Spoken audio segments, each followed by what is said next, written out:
Okay, imagine this. You followed all the rules, you've built a life, and you are just months away from finally securing your future in a new country. And then suddenly, the government decides to change the game.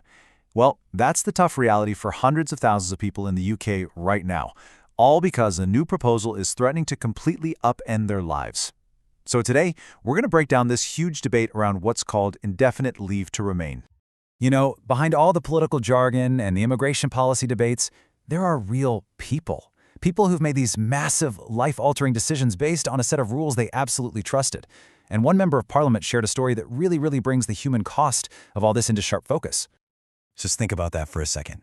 You flee persecution, you build a whole new life, you integrate into a community, your kids in the local school, and then, with less than a year to go, you're told that the finish line you've been running towards has just been moved, miles away. This quote right here, it really grounds the entire debate.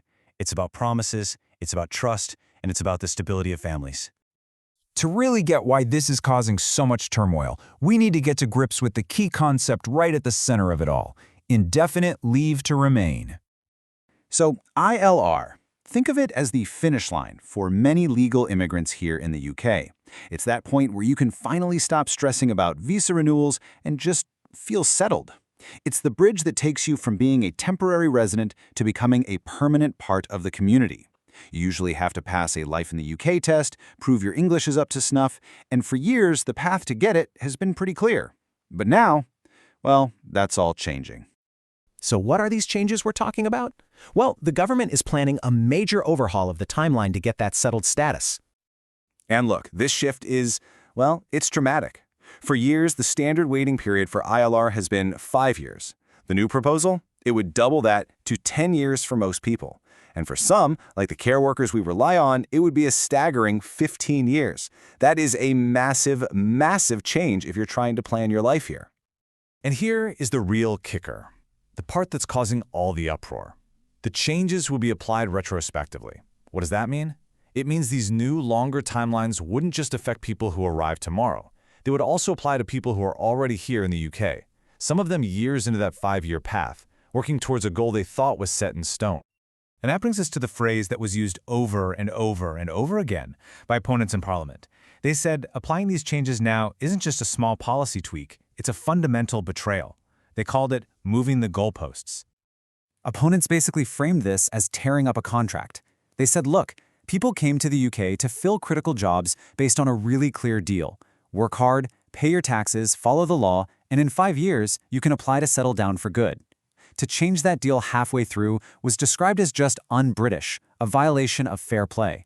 It creates this huge instability for families and frankly makes the UK look like a country that doesn't keep its word. Now, beyond the moral arguments about fairness, MPs raised some really serious practical concerns, especially about what this could do to our vital public services, like the NHS and social care. According to the Royal College of Nursing, this one number, 46,000, it represents a potential crisis for the National Health Service. That's right, 46,000 nurses, people the NHS is absolutely desperate for, who are saying they are very likely to just leave the UK if they suddenly have to face another 5 or even more years of uncertainty.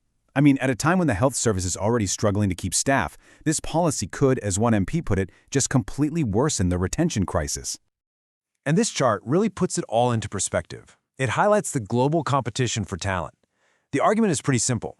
Why would a skilled care worker wait 15 years for security in the UK when they could get it in just 3 years in Australia or 5 in Canada?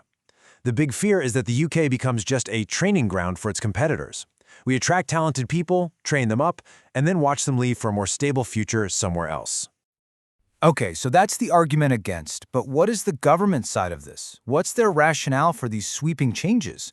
Well, the minister who presented the case laid out a very different perspective, one focused on control, sustainability, and the strain on our public services. The government's whole case really centers on this number, 2.2 million. That's how many people they project will be eligible to settle here in the UK between 2026 and 2030 if the current rules stay in place. And the government is arguing that a number that high is just unsustainable. And to put that number into context, they pointed to another one, 1.34 million. That is the number of people who are currently on the social housing waiting list.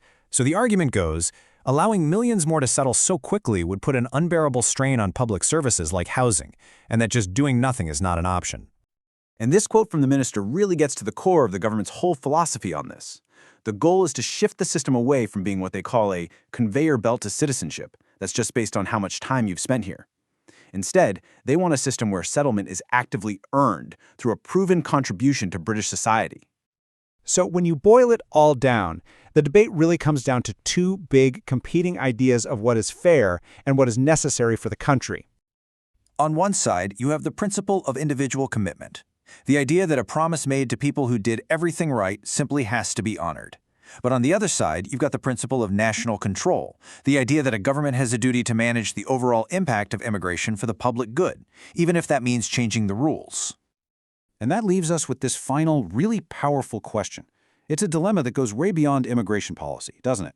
It forces us to ask, where is the line between a government's right to govern and its moral obligation to the people who put their faith in its system? It's a question of fairness, of trust, and what it really means to keep a promise.